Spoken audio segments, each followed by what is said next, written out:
Hi, my name is Lavin-Pell, and I'm a marriage therapist and a relationship coach. And I like to work with people on developing healthy, dynamic, successful relationships.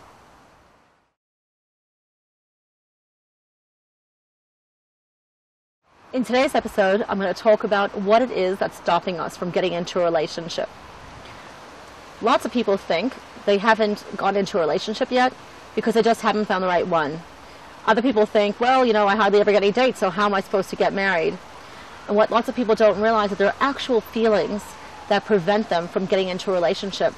Some of these feelings have to do with anger, fear, grief, and poor self-esteem. I can give you a great example of a client that I once worked with who was experiencing the whole gamut of emotions.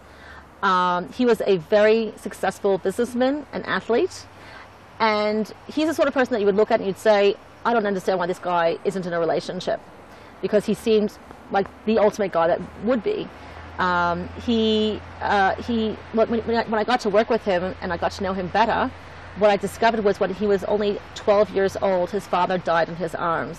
And he experienced a tremendous amount of grief and sadness and guilt over the loss of his father. And he developed a tremendous amount of anger towards himself and towards the world.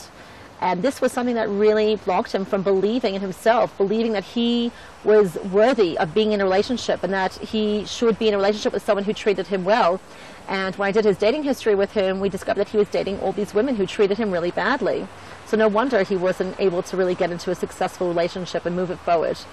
So when I started working with him, I helped him to really get in touch with all these feelings and enabled him to really become aware of how he felt about himself, what sort of energy he was putting out there, and what sort of people he was inviting into his life.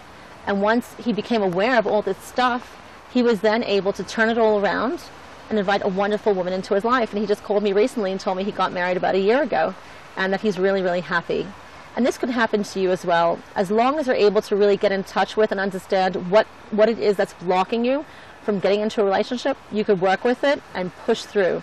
So I'd like to invite you to just consider what it is that's making you specifically get blocked, what emotions are stopping you, and feel free to send me an email and let me know what you've discovered and how you're working through it. I'd love to hear from you.